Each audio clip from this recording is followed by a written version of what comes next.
বাবু মঙ্গলে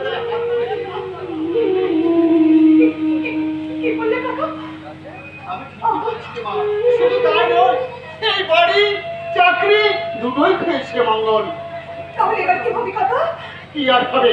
বর্তমানে যা হচ্ছে তা তো দেখতেই পাচ্ছিস রে মা। আর ভবিষ্যতে কি হবে তা ভগবান ছাড়া কেউ বলতে পারবে না মা। আপাতত বাড়ি ছেড়ে আমার বাড়িতে থাকবি তো মা। জিনিসপত্র সব গুছিয়ে রে, এবার হয়তো ওখানে পৌঁছতে রাত হয়ে যাবে।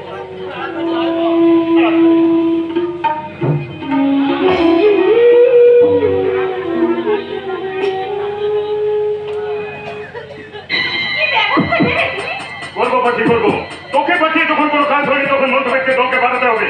তবে তুই যেভাবে ফেরত আসবি তা কিন্তু আমি স্বপ্ন ভাবতে পারিনি।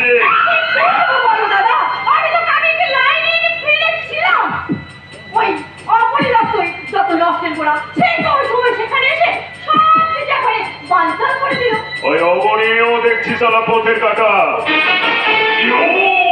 দাঁড়াতে হবে।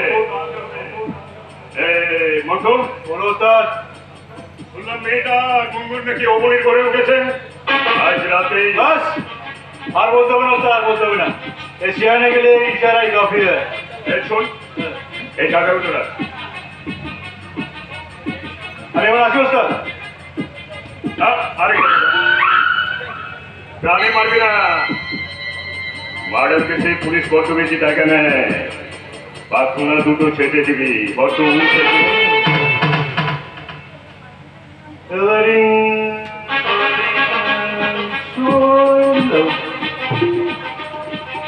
কিসের খবর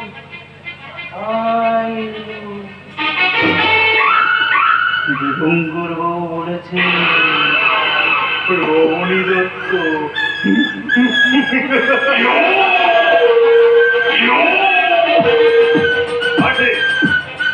এ যাবত তো তুই অনেক ছেলেকে তোর যৌবনের জালে আটকেছিস। এবার তোর কাজ হলো তোর যৌবনের জালে রাজাকে আটকানো। ধ্বংস পুরো মুখার্জি বাড়িটাকে ধ্বংসের মুখে ফেলে দিয়ে এই বিশাল শাখাখানের মালিক হবো আমি। ওই দীনেশ্বর মুখার্জির স্থাবর অস্থাবর সম্পত্তি আমার চাই। ভাবি ভাবি ভাবি, কারণ আমি মহাভারতের দুর্যোধন আর তুই রামায়ণের মন্থরা। দুটো মহাকাব্যকে এক করে সৃষ্টি করবো এক নতুন মহাকাব্য। যে মহাকাব্যে রাম যুধিষ্ঠিরা হেরে যাবে, শুধু রাম্বা হবে রাবণ। দুর্যোধনের দল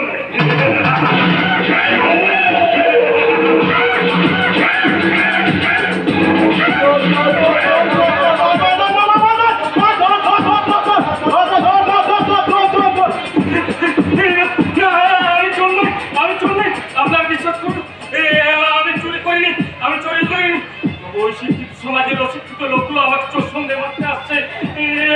আমাকে বাঁচান, আমাকে বাঁচান, আমাকে বাঁচান।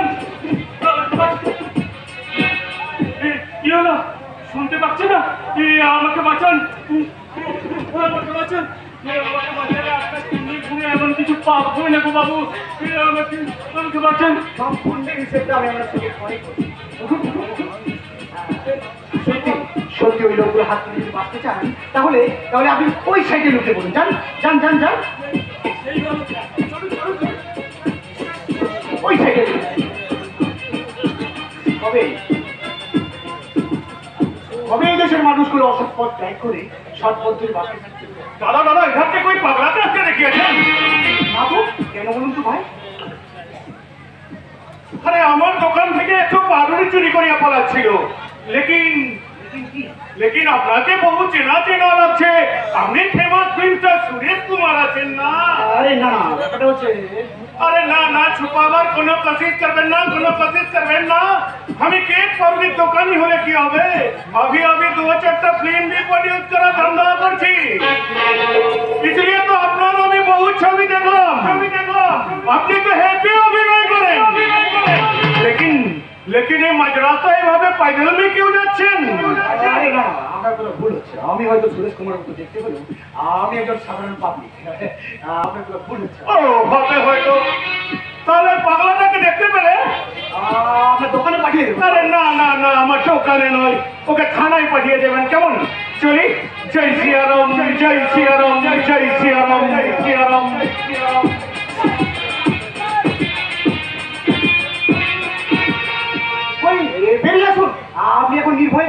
সবাই, ওরা সবাই চলে গেছে। বেরিয়ে আসুন, আসুন আসুন আসুন আসুন। ধন্যবাদ বাবু, আপনি না বাঁচালে ওই লোকগুলো আমাকে চোর সন্দেহে পিটিয়ে মেরে ফেলতো। চোর সন্দেহ নয়, চোর সন্দেহ নয়, আমি নিজে দেখেছি ওই দোকান থেকে আপনাদের পাউরুটি চুরি করছি। কে কে বাবা তুমি? মুখটা যেন খুব পরিচিত বলে মনে হচ্ছে। পরিচিত লাগাটাই স্বাভাবিক, কারণ কারণ আমি হলাম বাংলা সিনেমার উঠতি হিরো সুরেশ কুমার। আমি হয়তো আমার হিট ফিল্ম করে ফেলেছি। না গো বাবু না, ফিল্মের ক্যামেরায় নয় গো বাবু, ফিল্মের ক্যামেরায় নয়, মনের ক্যামেরায় আপনাকে দেখে মনে হচ্ছে আপনি খুব ভালো মানুষ। আপনি মানুষটা কিন্তু মোটেও ভালো না।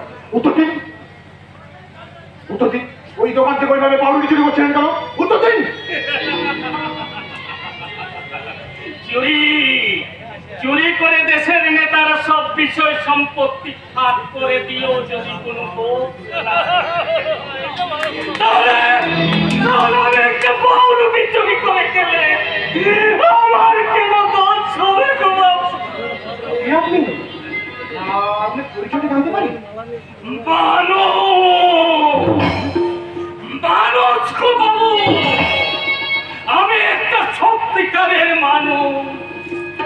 সবাই সবাই ডাকলে আমাকে সত্য পাগলার বলে। সত্য তা গো বাবু, আপনার মতো নামিলো আমার মতো পাগলকে বাঁচাতে এখানে ডেকে নেওয়ালে বাবা।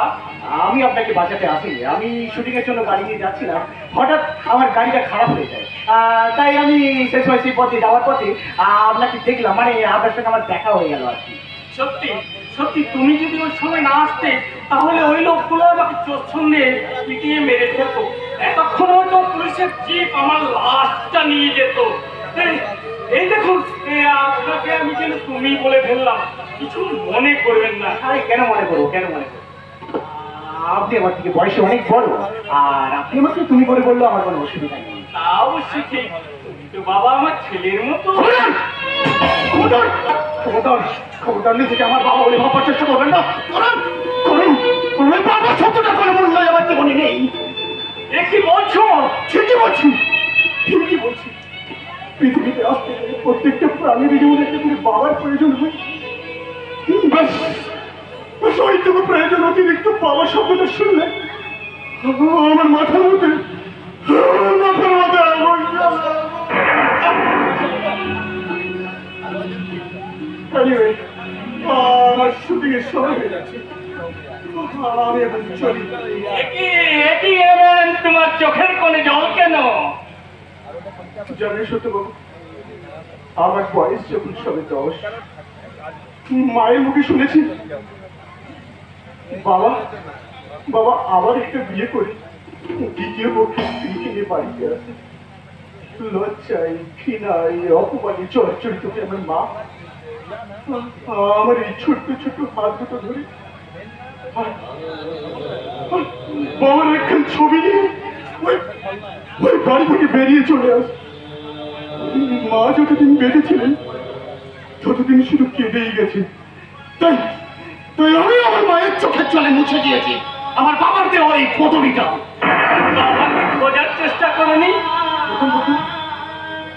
অনেক খোঁজার চেষ্টা করেছি, কিন্তু কিন্তু বাবার প্রতি আমার রাগ দেখে মা আমাকে ওনার ঠিকানাটা দিয়ে যান। তাই তাই আজও অজানা রয়ে গেছে উনি এখন কোথায়। তবে তবে যদি কোনোদিন আমি ওনার সামনে পাই, আমার মায়ের চোখের জলের দাম কিন্তু ওনাকে দিতেই হবে। যাকে আমার এখন সময় হয়ে আছে, আমি এখন চলি। বাবু, তুমি যাওয়ার আগে একটা কথা বলে যেতে চাই। সবাই আপনাকে কেন পাগল বলে জানি না, কিন্তু আমার মনে হয়েছে আমি একজন সুস্থ সবল মানুষ। তাই হয়তো এই ক্ষণিকের আলাপে আমি আমার বেদনা তারে প্রতিষ্ঠা কাউকে বলে ফেললাম। চলি, ভালো থাকবেন।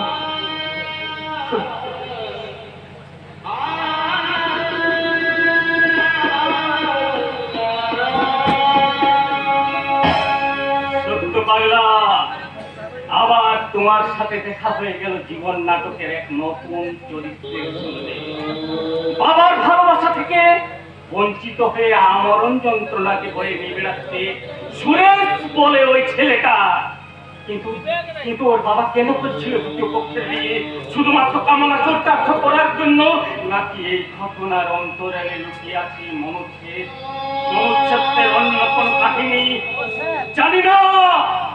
জীবন নাটকের নাট্যকার ভগবান তার শেষ দৃশ্যে এসে কি লিখতেন, তাই ভগবানকে ডেকে বলি, My dear God, এই নাটক শেষ করতে তুমি যাই লেখো মঙ্গলের কালি দিয়ে, খুশির কলমে, আনন্দের কাগজে লিখো, যাতে অমঙ্গলের বৃষ্টির জল মুছে দিতে না পারে, মুছে দিতে না পারে, মুছে দিতে না পারে।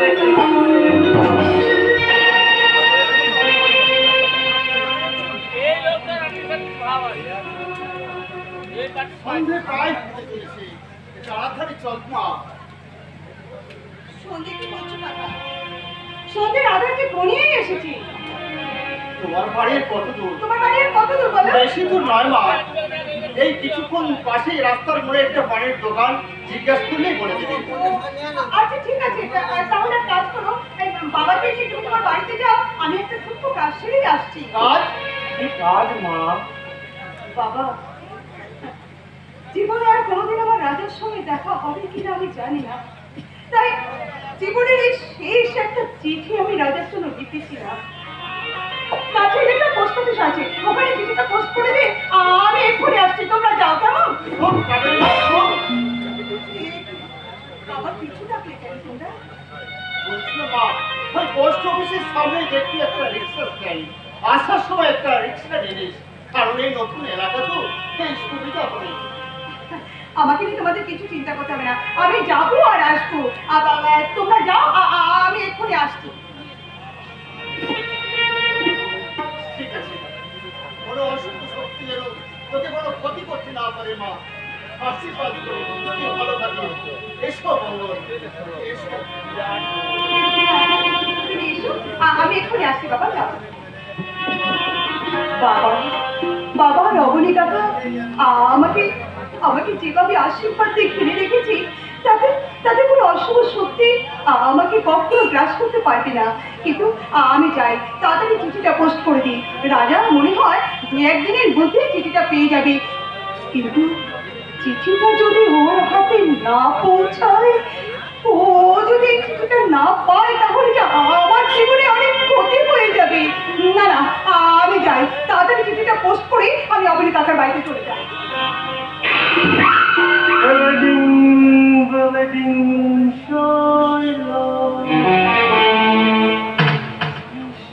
খবর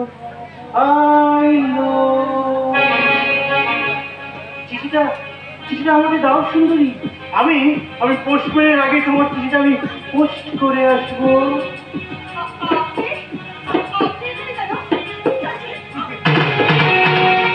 তোমার এই চিঠিটা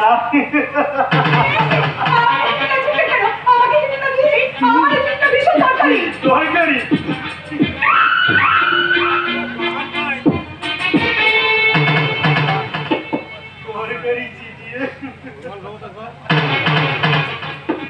কোথায় যাবে সুন্দরী, কোথায় যাবে? তোমার যাওয়ার রাস্তা সমস্ত ব্লক, তাই তোমাকে এখন ডাকলেও কেউই আসবে না।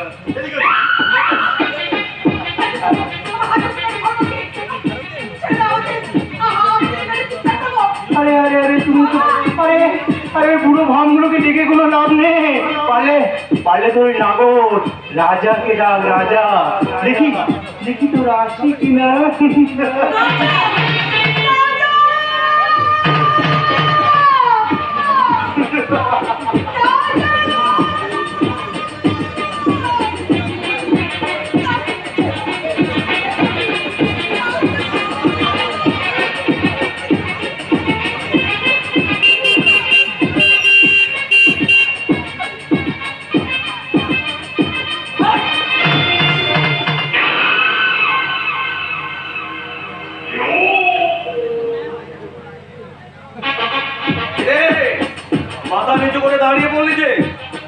ভালো চাস তো এখান থেকে মনে মনে কেটে পড়, নইলে কবি বলেছেন মেলাবেন তিনি মেলাবেন।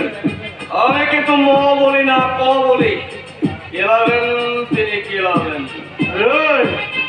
খুব যে বড় বড় ডায়লগ মারছিস, 2 মিনিট সময় দে, এক্ষুনি প্রমাণ হয়ে যাবে। এক্ষুনি কে বাঘ আর কে ছাগল। হ্যাঁ, তাই নাকি? বেশ, তারা তোকে এমন পাঁঠার মতো বলি দেব না, এই পাবলিক পর্যন্ত বুঝতে পারবে যে সারা পাঠা বলিটা ঠিক ফোটাতেই হয়েছে। এই!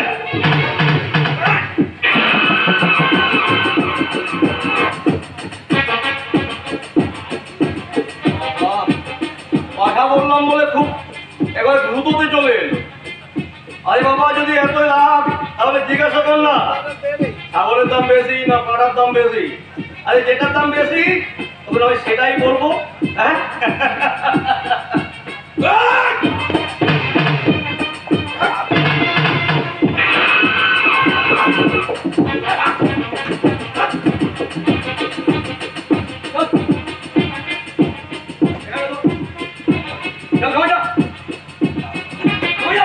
অলরেডি ভুলে গেছে, আর কোনোদিন ঠিক চলে না। ভুলে গেছি। এই! আজ করে কিল চড়কে আমি ফিরে যাচ্ছি, কিন্তু আমি আবার আসবো। নামটা মনে রাখবে, মন্টু। মন্টু মস্তে।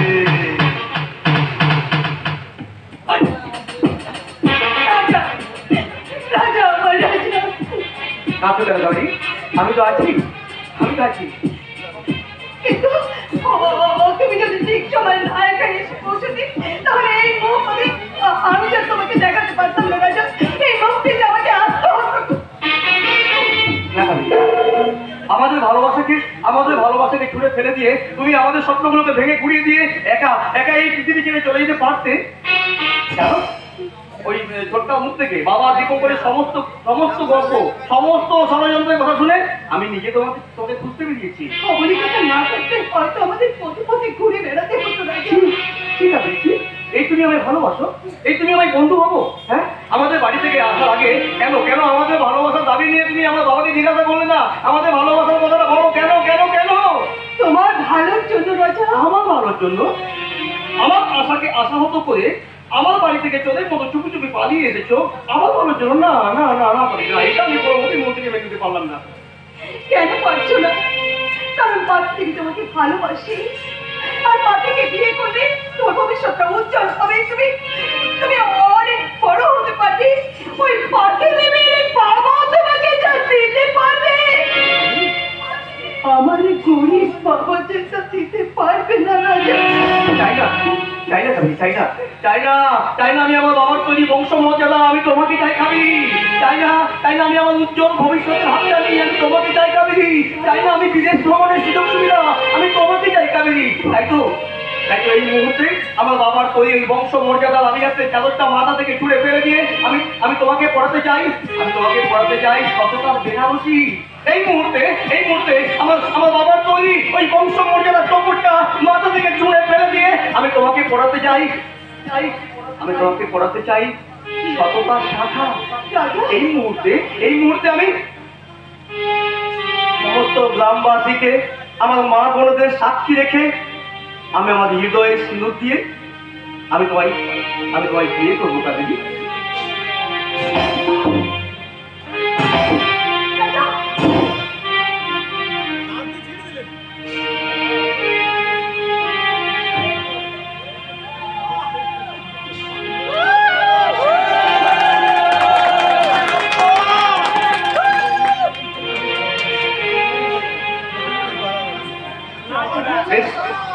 এখানে কোনো কথা নয়, চলো সোজা সোজা আমার মায়ের কাছে।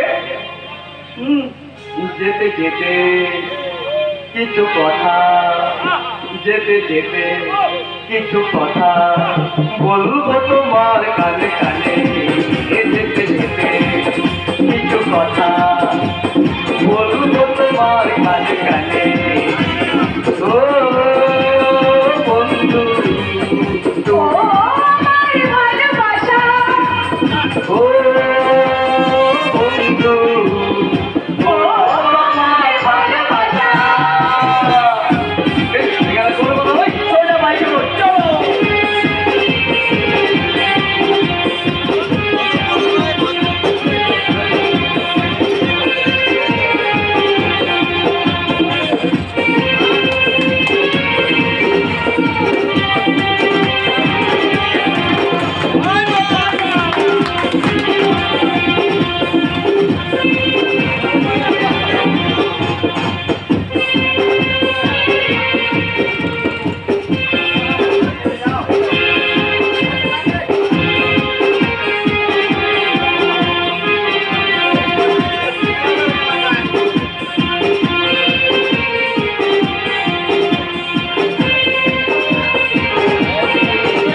ঠিক মুখার্জি বংশের সন্তান হয়ে রোজাতে এইরকম একটা জঘন্য কাজ করে উঠবে আমি কিছুতেই বুঝতে পারছি না। দাঁড়িয়ে দেবো ওকে, ঘাড় ধাক্কা দিয়ে আমি বাড়ি থেকে দাঁড়িয়ে দেবো। দুষ্ট গরুর সে শূন্য গোয়াল অনেক ভালো। তাই গোয়াল শূন্য করে দুষ্ট গরু তাড়ানোর আগে এই চাবুক দিয়ে ওই গরুটাকে বুঝিয়ে দেবে মা সামান্য গরু হয়ে মনের সঙ্গে বুঝবি করার ফলটা কি হতে পারে। বোঝাবো মা বোঝাবো। এই চাবুক মারতে মারতে ওকে আমি ঘাড় ধাক্কা দিয়ে বাড়ি থেকে দাঁড়িয়ে দেবো।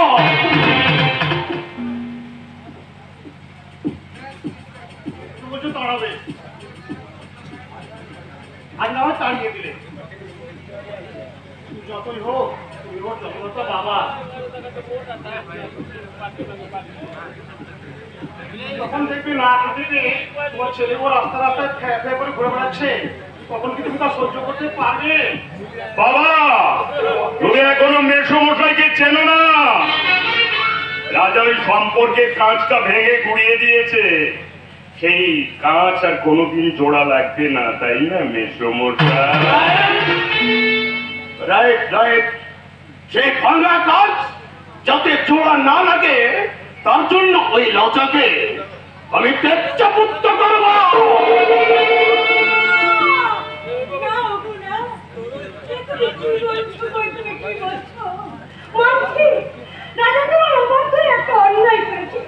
তাই বলে এইভাবে তুমি তাকে সাজা দিও না। ভুলে যাও না, রাজা এই বংশের বংশধর, এই বংশের সাতপুত্র মুখে জড়তে পারছেন তো। রাজাকে তুমি তেজ্যপুত্র করো না গো, তেজ্যপুত্র করো না। শান্তিলতা, আরে সাত পুরুষের মুখে জল দেওয়ার জন্য যেমন একজন বংশধরের প্রয়োজন, তেমনি ওই বংশ বৃদ্ধির জন্য না সঠিক রক্তেরটাও প্রয়োজন, বদ রক্তের নয়। ঠিক কথা বলেছি ঈশ্বর। ওই মঙ্গলের রক্ত পরীক্ষা করলে বদ রক্তই হবে।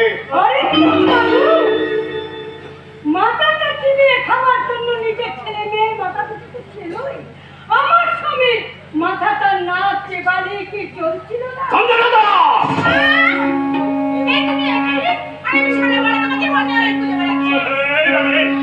মাকে সারাবাড়ি বলে খোঁজার কারণটা কি রে? মা রীতিমণি নিজের হাতে বরণ ডালা সাজিয়েছেন, এবার শুধু বৌদিমণিকে বরণ করে ঘরে তোলার পালা। সরকার, তোর এত বড় সাহস তুই আমার সামনে দাঁড়িয়ে ওই ছোট লোকের মেয়েটাকে বৌদিমণি বলছিস? এতদিন শুধু আমি ভোজ করেছি, এবার চুমুল মেরে বুঝিয়ে দেবো যে আমার বিশ্বাসটা এখনো ভাঙেনি। শান্তিলতা, শান্তিলতা, তোমার হাত খালি কেন? যাও যাও, বরণডালা তুলে নাও। এই দেখো আমি চাবুক তুলে নিয়েছি। আমি দেখতে চাই তোমার ওই বরণডালার জ্বর বেশি না আমার এই চাবুকে।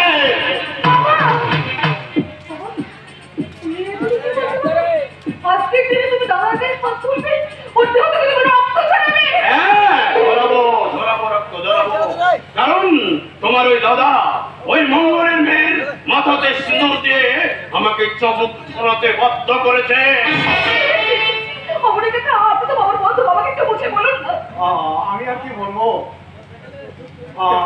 এই যে আপনারা সবাই চুপ করে আছেন কেন? এই যে দীপঙ্কর বাবু। ঠিক করে ভাবি, চলো এই ব্যাপারে আর না থাকা ভালো। হ্যাঁ তাই চলো। আপনি তো এবারে ভাবি জামাই, আপনার তো এ বাড়িতে ভালো মন্দ বলার অধিকার আছে। তাই কর্তাবাবুকে বলুন না যে কর্তাবাবু যা করছেন তা ভুল করছেন। আমি কি বলবো? মেসমশাই গুরুজন আর গুরুজনের মুখের উপর কথা বলতে নেই। আমি সেই ছোটবেলায় বর্ণ পরিচয় বইয়ে পড়েছি যে গুরুজনের মুখের উপর কথা বলতে নেই। তাই আমি কোনো কথা বলতে পারবো না বাবা, কোনো কথা বলতে পারবো না।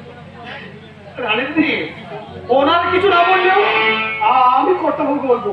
কর্তাবাবু, আমি যাত্রার বিষয় লোভে আপনার বংশতে চোখ দুটো অন্ধ হয়ে গেছে, তাই কিনিবার দু চোখ শ্রাবণের ধারা আপনি দেখেও দেখতে পাচ্ছেন না। বাইরের আকাশে তোলপাড় করা কালবৈশাখী ঝড়ের তাণ্ডবে আপনার এই আভিজাত্যের মোড়া প্রাসাদটা থেকে টুকরো টুকরো হয়ে যাবে কর্তাবাবু, টুকরো টুকরো হয়ে যাবে। মনে বাড়ির কিন্তু কাদের লোক। ও যেমন ভুলে যাচ্ছে তেমনি তুমিও বোধহয় ভুলে যাচ্ছ যে রাজা তোমারই সন্তান। তাই সন্তানের অমর্যাদা কিছুতেই সহ্য করতে পারবো না, কিছুতেই না। দেখি মা, আমাকে পৃথিবীতে আনার সময় 10 মাস 10 দিন গর্ভযন্ত্রণা সহ্য করতে পেরেছিলে, রাজা আর এই সামান্য যন্ত্রণাটুকু সহ্য করতে পারছো না মাগো। মাগো, মাতৃত্বের জ্বালা সহ্য করতে যে মেয়েরা এই পৃথিবীর বুকে আসে, সেই গর্ভ যন্ত্রণা, সেই জ্বালা যে তোমাকে সহ্য করতেই হবে মা। রাজা, কোন সাহসে এই মুখার্জি বংশের চৌপাট পেরিয়ে তুই ঘরের মধ্যে ঢুকলি? বাবা, যে সাহসে এই মুখার্জি বাড়িতে জন্মগ্রহণ করে আমার নামের পাশে ওই মুখার্জি পদবিটা বসাই, সেই সাহসে সেই অধিকারে কি বলে তুই? কোথায় বলুন না কেন? আমি তোমার কাছে হাত জোর করে বলছি, আজকের এই শুভ দিনে তুমি ওদের ছাড়িয়ে দিয়ে এই পরিবারের অকল্যাণ করো না গো, অকল্যাণ করো না। অকল্যাণ? আরে অকল্যাণ তো যা করবার তোমার ওই ছেলে পরে বসে আছে। এখন সেই সংক্রমণটা যাতে ঘরের ভেতরে ঢুকে আর অকল্যাণ করতে না পারে, তার জন্য এই মুহূর্তে ওই ছোট লোকের মেয়েটাকে এখান থেকে বিদেয় করে দাও। বাবা, বিয়ের আগে মেয়েটা ছোট লোকের মেয়ে থাকলেও বিয়ের পর কিন্তু মেয়েটা এই বড়লোক বাড়ির বৌমা হয়ে গেছে। তাকে তুমি তাড়াবে কেমন করে? তাহলে তুই শুনে রাখ রাজা, আজ থেকে তোকে আমি ত্যাজ্যপুত্র করলাম।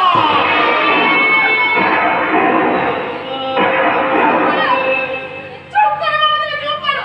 রাগে দমে তুমি হেদায়েত জ্ঞান হারিয়ে ফেলছো বাবা। জানতাম বাবা, তুমি আমাকে তেজপুত্র করবে, আমি জানতাম। আর তার জন্য আমি কিন্তু তৈরি, কারণ অন্ধ আবিয়াতে তোমার মানবতাটা পুরে ছাই হয়ে গেছে বাবা।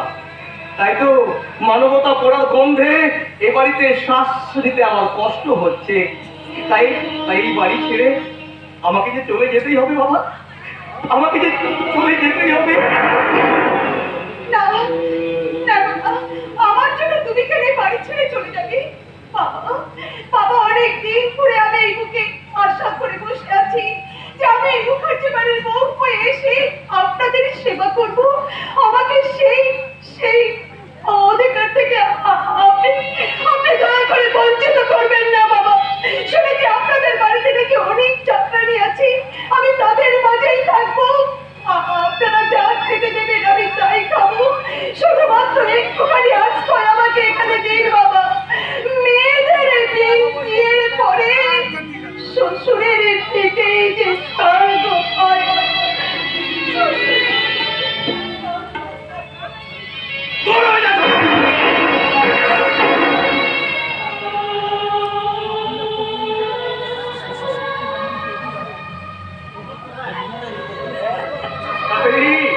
ভুলে যাচ্ছ কেন? যে শ্বশুরের ভিটে তোমার কাছে স্বর্গ, সেই শ্বশুর প্রমাণ করে দিলেন যে তিনি স্বর্গের নন, তিনি নরকের অধিপতি।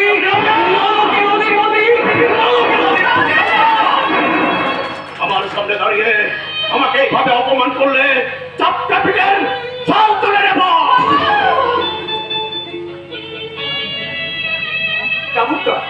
চাবুকটা যে আপনার হাতে আছে বলে আপনি হয়তো আমার পিঠে ছাড়টা তুলতে পারবেন মাননীয় বীরেশ্বর মুখার্জি, কিন্তু ওই চাবুকটা আমার হাতে থাকলেও আমি কিন্তু আপনার ছাড়টা তুলে নিতে পারতাম না। কারণ আপনি যে আমার বাবা। সন্তানরা অন্যায় করলে মা বাবা তো শাসন করবেই। তাই তাই বিনা প্রতিবাদে আমি হাসতে হাসতে আপনার শাস্তিকে মাথা পেতে নেব। আপনার একটা কথাতে মৃত্যুকেও বহন করতে পারি, কিন্তু যে মেয়েটাকে স্মৃতিতে সিঁদুর দিয়ে হাতে শাখা পরিয়ে আমি স্ত্রীর মর্যাদা দিয়ে এই বাড়িতে নিয়ে এসেছি, তাকে তো আমি অমর্যাদা করতে পারবো না বাবা, তাকে তো অমর্যাদা করতে পারবো না।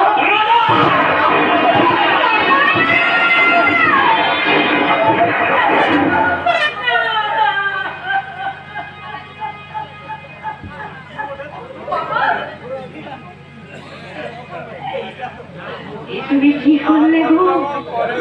তুমি না বাবা হয়ে সন্তানের প্রতি এত নিশ্চয় হতে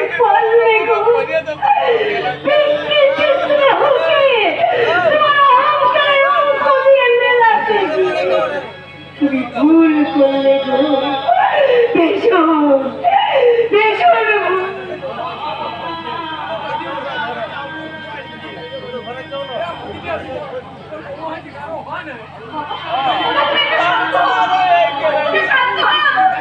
বাবা বাবা বাবা চাবুকটা মারতে গিয়ে তোমার হাতে লাগেনি তো বাবা, চাবুকটা মারতে গিয়ে তোমার হাতে লাগেনি তো।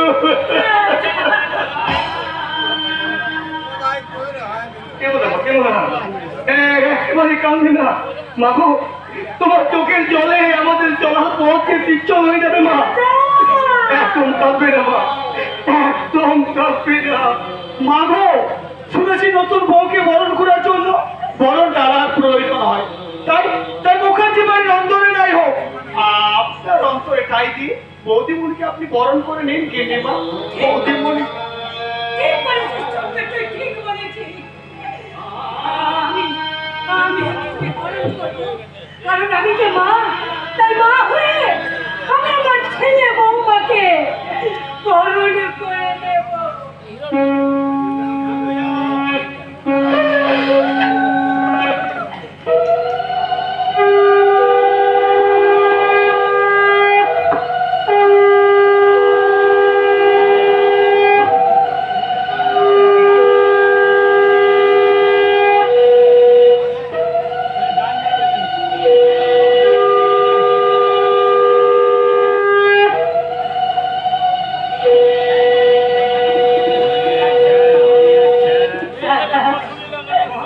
আমাকে একটা কথা দে বাবা, আমাকে একটা কথা দে।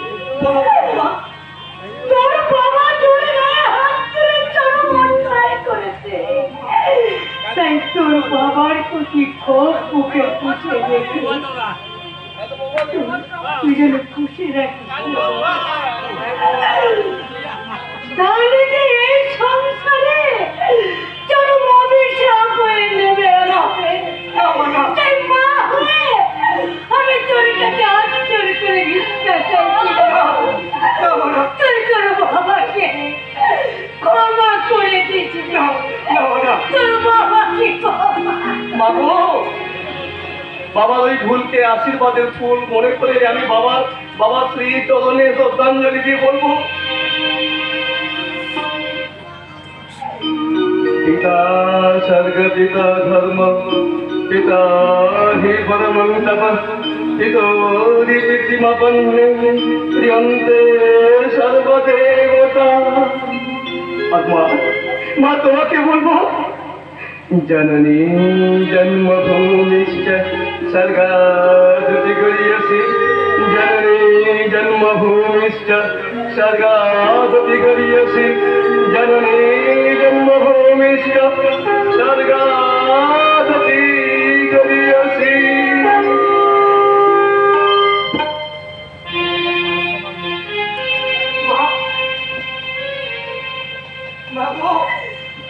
বাবা, তুমি কি আমার মা?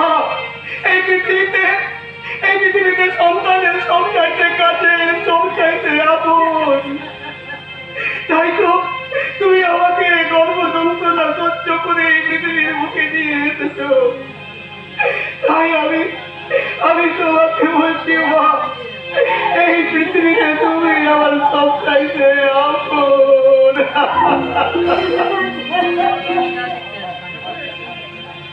মাগো, হিমালয় হয়ে তুমি শিয়রে থাকো, কত ঝড়ের আঘাত থেকে বাঁচিয়ে রাখো মাগো।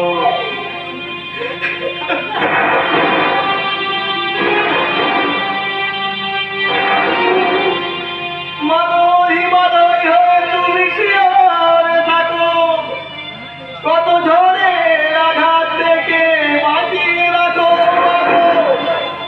হিমালয় হয়ে তুমি শিয়রে থাকো, কত ঝড়ের আঘাত থেকে বাঁচিয়ে রাখো। ও মমতাময়ী, তুমি দুহাত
কারখানা ভেজাল সার ধরা পড়েছে।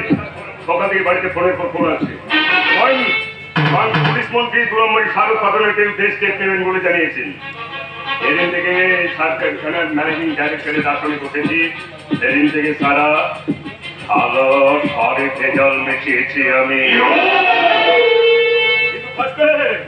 আসবে আমার পরম পূজনীয় শ্বশুর মশাই বীরেশ্বর মুখার্জি।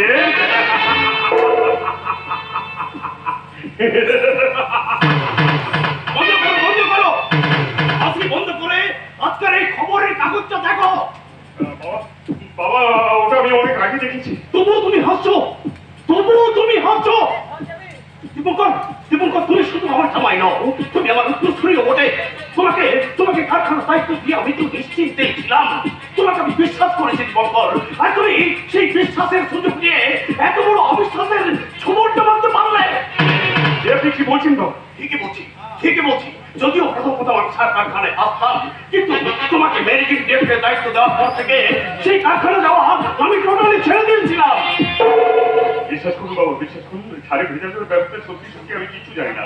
তবে আমার মনে হয় বেশি মুনাফার লোভে চক্রান্ত করে আপনাকে কেউ অতি বিশ্বস্ত এই কাজ করেছে। বিশ্বাসে কেউ মানে কার এত বড় সাহস যে আমার কারখানায় দুরম্বরী ব্যবসা করে আপনার অতি বিশ্বস্ত কাজের লোক ওই অবনী বাবু?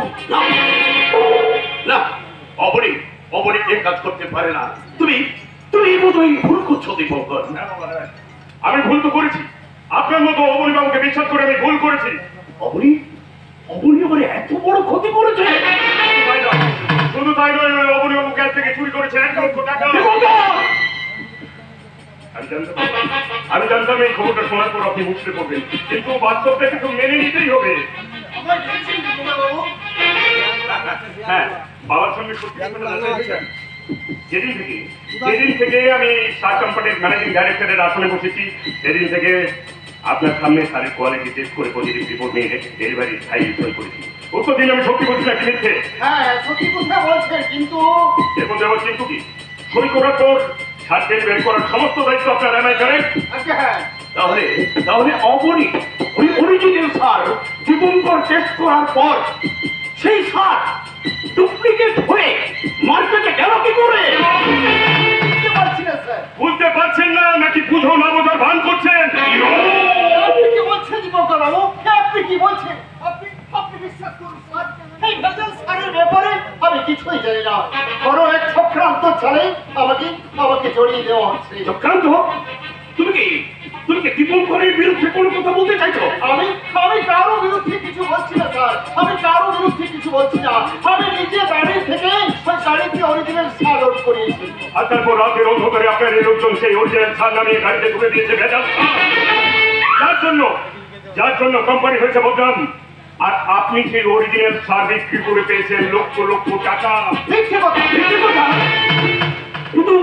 কিন্তু আমি যতটুকু জানি অবনী, তুমি একদিন দীপঙ্করের কাছে গিয়েছিলে কিছু টাকা লোন চাইতে। দীপঙ্কর কিন্তু তোমাকে সেই টাকা দেয়নি, আর তার জন্য অবনী বাবু কাছ থেকে চুরি করেছে 1 লক্ষ টাকা। তার কোনো হিসাব নেই। মিথ্যে। আপনি বিশ্বাস করুন স্যার। যদিও মন মানতে চাইছে না, তবুও মেনে নিলাম অবনী যে তুমি ভেজাল সার সম্বন্ধে কিছু জানো না। কিন্তু কারখানার টাকা পয়সার সমস্ত হিসাব তো তোমার কাছে থাকতো, একথা তুমি কি অস্বীকার করতে পারো? না স্যার। তাহলে তোমার দায়িত্বে থাকা এতগুলো টাকা কোথায় গেল? ওই টাকাগুলো কি পাটনা গজিয়েছিল যে উড়ে গেল? না স্যার, পাটনা গজি উড়ে যায়নি। ওই 1 লাখ টাকা কয়েকদিন আগেই এই দীপঙ্কর বাবু আমার কাছ থেকে নিয়েছিলেন। সেই বুড়ো বয়সে উপস্থিত বুদ্ধির তারিফ করতে হবে, কিন্তু আপনিও ভুলে যাবেন না যে আমার উপস্থিত বুদ্ধি আছে। বাবা আমি যতদূর জানি যে কোম্পানিতে একটা নিয়ম আছে যে কোম্পানির কাছ থেকে কোম্পানির মালিকও যদি টাকা ধার নেয়, তাহলে আপনার ম্যানেজার একটা ভাউচারে সই করিয়ে দেয়। তাহলে তাহলে আপনার অতি বিশ্বস্ত কর্মচারী এই অবনীবাবুকে দয়া করে আমার সই করা ভাউচারটা একবার দেখতে চান। Right right. অবনী অবনী, ওই দীপঙ্করের সই করা ভাউচারটা তুমি দীপঙ্করকে দেখিয়ে দিতে পারবে? স্যার মানে মানে স্যার ওই ভাউচারটা আমি আপনাকে কি করে বোঝাই স্যার? কি বোঝাবে তুমি? কি বোঝাবে তুমি? তোমাকে আমি বিশ্বাস করেছিলাম অবনী, আর তুমি প্রমাণ করে দিলে যে বিশ্বাস নামক শব্দটা বর্তমানে কতটা মূল্যহীন। তোমাকে শের বলে ডাকতে তোমার লজ্জা করা উচিত। লজ্জা লজ্জা, এত বড় লজ্জার কথা আমি কাকে বলবো? এই বাড়িতে কে বিশ্বাস করবে আমার কথা? কি হয়েছে? কি হয়েছে তুমি আমাকে খুলে বলো। মানে বিয়ের সময় বাবা যে নেকলেসটা আমাকে দিয়েছিল, সকাল থেকে সেই নেকলেসটা পাওয়া যাচ্ছে না। আমি সারা বাড়িতে খুঁজে খুঁজে আমি বুঝতেও পারিনি। সে কি? আরে অরুণের দেওয়াই নেকলেসটা 5 লাখ টাকা দাম। তুমি মনে করে বলো তো, বাইরে থেকে এই বাড়িতে এসেছিল কাল থেকে? বাইরের লোক বলতে আবুনি কাকা। হ্যাঁ, আপনি কালকে বাড়ি যাওয়ার সময় আমাদের বাড়িতে এসেছিলেন না? হ্যাঁ মা, হ্যাঁ গিয়েছিলাম, কিন্তু কিন্তু দীপকবাবু আমায় ডেকেছিলেন বলেই তো আমি গিয়েছিলাম। ও মাই গড, এই কথাটা তুমি কেন আগে বলনি রানী? ওই আমার নেকলেসটা কোথায়? হ্যাঁ নেকলেসটা কোথায়? হায় হায় কোথায় নেকলেসটা? হায় আমার বড় অদৃষ্ট, এতগুলো বছর সততার সঙ্গে কাজ করে এই বয়সে চোর অপমানটা আমার ভাগ্যে লিখে দিয়েছিলেন ঠাকুর, আমার ভাগ্যে লিখে দিয়েছিলেন। দীপঙ্কর বাবু, আমরা আমরা গরিব হতে পারি, কিন্তু চোর নই, চোর নই। কোথায় আছে অভাবে স্বভাব নষ্ট? বাবা, আমার মনে হচ্ছে নেকলেসটা না না দীপঙ্কর না, তুমি তুমি অহেতুক অভিযোগ করছো। ওই অবনী রানীকে তোর নিজের মেয়ের মতো ভালোবাসে, নিজের মেয়ের গয়না অবনী কখনো চুরি করতে পারে না। এটুকু বিশ্বাস অবনীর প্রতি আমার এখনো আছে। আমার কিন্তু সে বিশ্বাস নেই। ওকে তো উচ্চারণ করো না, ঘোর অমঙ্গলের একটা আমাদের সংসারে। लेकिन জেনে শুনে এত বড় পাপ হজম করা যে মহা পাপ আছে দিদি ভাই। কি আপনি? আমিও পঞ্চাননশীল আছি, তো আপনাদের মধ্যে অবনী বাবুকে আমি অমনি দত্ত এপিএসের ব্যবস্থার কারখানা হয়ে যান, কিন্তু আপনাকে ঠিক চিনতে পারলাম না ভাই। আমিও তারামা জুয়েলার্সের মালিক গোপী বল্লভ সিলের ছেলে আছি। এ বাবা আপনাকে 4 লক্ষ টাকা পাঠিয়ে দিয়েছেন, আর ও বলেছেন ও বিকেল দিকে গিয়ে দোকানে একটা সই করে আসতে। টাকা সই, আমি আমি তো স্যার কিছুই বুঝতে পারছি না। আমিও তো কিছুই বুঝতে পারছি না অবনী। আরে আমি আপনাদের বুঝিয়ে বলছি, তো সকাল দিকে আমি দোকানে ছিলাম না, এই ভদ্রলোক বাবার কাছে যান একটা হীরের নেকলেস বিক্রি করতে। তখন হঠাৎ বাবা কি করলেন, বাবা নেকলেসটা দেখলেন, দেখে পরে বললেন যে আরে এত দামি আপনি নেকলেস কোথায় বিক্রি করবেন না। লেকিন ওনার পিড়াপিড়িদের কথা শুনে বাবা নেকলেসটা কিনে বি নিল, ওর দাম বি ঠিক করলো 4 লক্ষ টাকা। 4 লক্ষ টাকা? আরে বুঝতে তো পারছেন, এখন চুরি ডাকাতি হচ্ছে খুব, এত অত টাকা দোকানে রাখা যায় না, তাই ব্যাংক থেকে তুলে আমাকে পাঠিয়ে দিলেন। হ্যাঁ, তবে যাই বলেন না, নেকলেসটা কিন্তু খুব সুন্দর ডিজাইন করা আছে, আর ডিজাইন করে লেখা বি আছে আর ডি। ও অবনী, তোমাকে চিনতে আমি এত বড় ভুল করলাম অবনী। তুমি যদি একটা ছুরি এনে আমার এই মুখটাতে বসিয়ে দিতে অবনী, তবে আমার এতটা যন্ত্রণা হতো না, যতটা যন্ত্রণা তুমি বিশ্বাসঘাতকতা করে দিলে। বাবা, তুমি একটু চুপ করো বাবা, তুমি চুপ করো। বাবা, আপনাকে আগেই বলেছিলাম জুতো যতই দামি হোক না কেন সেটা পায়ের তলায় থাকে। এই হারামজাদা, শুধু ক্যাশ থেকে টাকাই চুরি করিসনি, আমার বইয়ের গয়না চুরি করে দেয়।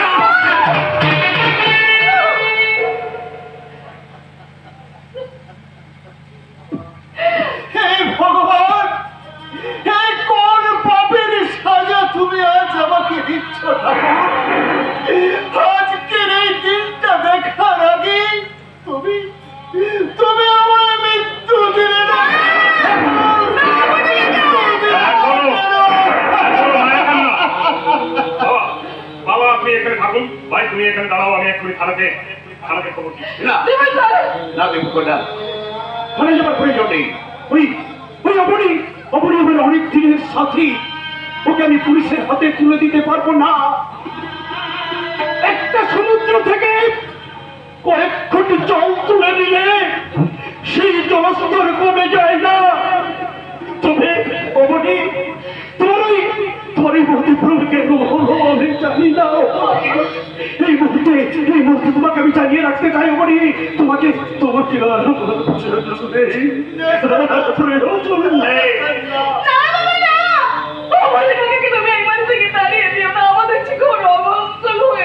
এখনো অভিনয়?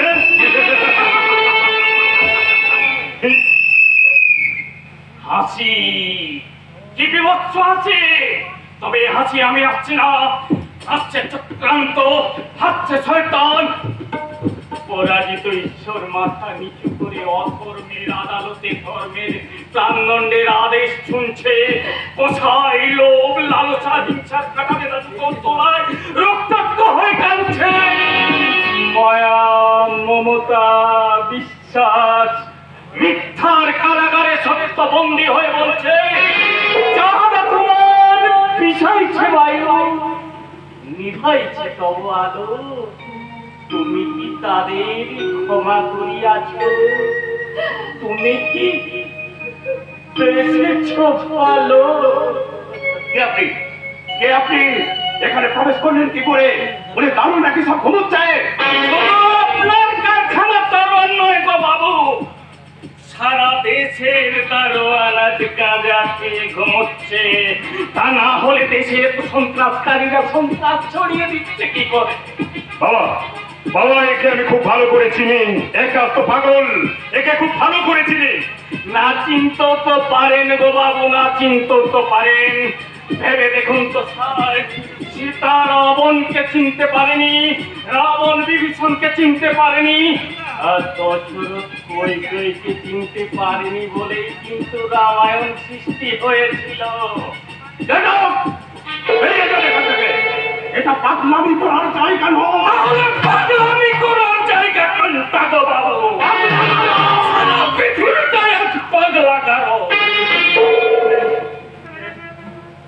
যাকে যখন আপনি চলে যেতে বলছেন, তখন আমি চলেই যাচ্ছি। তবে হ্যাঁ, যাবার আগে একটা কথা বলে যাই বাবু মশাই, ধৃতরাষ্ট্রের মতো অন্ধ না হয়ে চোখ মেলে দেখুন, আপনার সীতাকে চুরি করতে এসেছে রাবণ। সাবধান, সাবধান, সাবধান।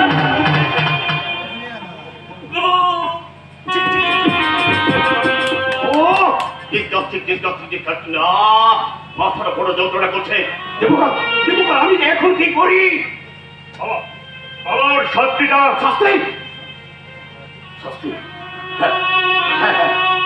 শাস্তি শাস্তি আমার ধিক্কার, আমার ঘৃণা, আমার অবিশ্বাস।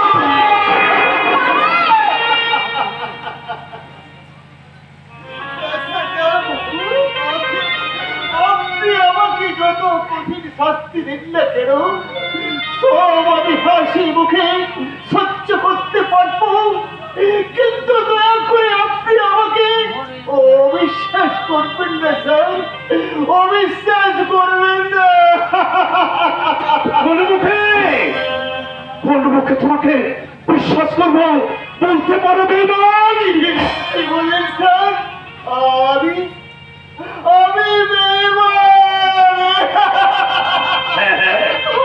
হ্যাঁ, জানিস রে মা, জানিস তোর এই অবনীতাকে পাইবেন।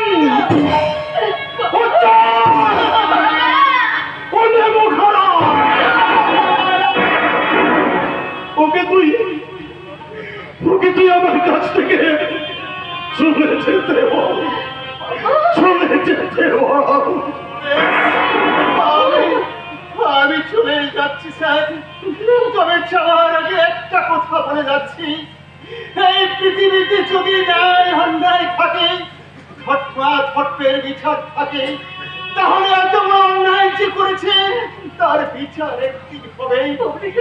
আর সেই দিন আপনি বুঝতে পারবেন কে বিশ্বাসী আর কে অবিশ্বাসী, কে চোর আর কে সাধু। তুমি মহারাজ সাধু হলে আমি আজ চোর বটে। আমি আজ চোর বটে।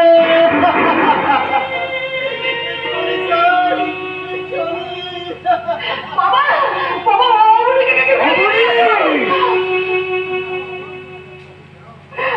আমাকে ফেরাও বাবা, তাহলে যে আমাদের অমঙ্গল হয়ে যাবে। আমাদের একাকে ফেরাও।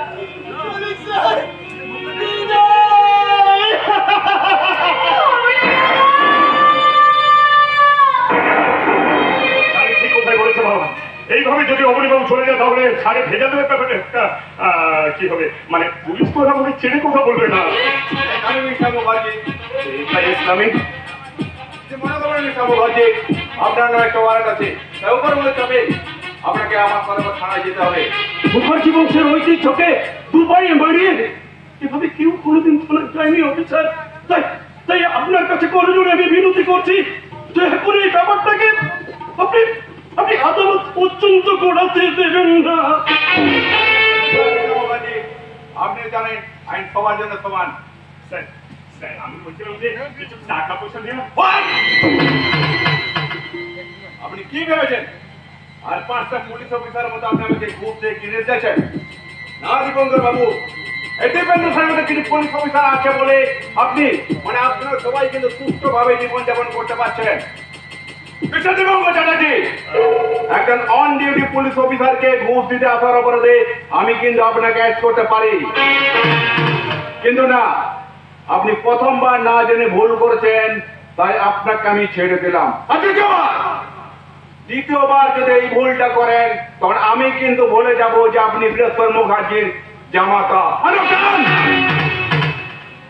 I think you better understand. Mister Mukherjee, আইন নয় মানবিকতার খাতিরে বলছি, আপনার হাতে হাত কাপ না করে আপনার সম্মান অক্ষুণ্ণ করে বলছি, প্লিজ আপনি আমার সাথে চলুন। দুঃখ করিস না, তোর এই বাবার উঁচু মাথাটা আজকে পাপের ভারে নুয়ে যেতে বসেছে। প্রভু যীশু খ্রিস্টের মতো অঘটনের পেরেকে বিদ্ধ হতে হলো ঘটনার পিছে। আমি আমি আমি দিব্য চক্ষু দিয়ে দেখতে পাচ্ছি না। আমার এই পরাজয় দেখে আমার পূর্বপুরুষরা লজ্জায় মুখ ঘুরিয়ে নিয়ে বলছে, ঠিক ঠিক বীরেশ্বর, তোমাকে মুখার্জি বংশের বংশ বলে ভাবতে লজ্জা করছে, লজ্জা। চলুন চলুন অফিসার, মুখার্জি বংশ আজকে ধ্বংস হতে বসেছে, তাই মায়া বই এলাম কি আজ বড্ড মনে পড়ছে ওই শান্তিলতার কথা। অহংকার যে কখনের মন, সেই কথাটার বাস্তবতা। তাই তো ভেতর থেকে শিশুটা চিৎকার করে বলতে চাইছে, মানুষ হয়ে জন্মেছি তবু কাউকে তো ভাবিনি মানুষ, সেই দোষে বুঝি চুপসে গেল আমার অহংকারের ফানুষ। না জানি কোন অভিশাপে ওর সততার আলো হলো বুঝি এবার উঠবে নতুন সূর্য, আসবে দিন বদলের দিন।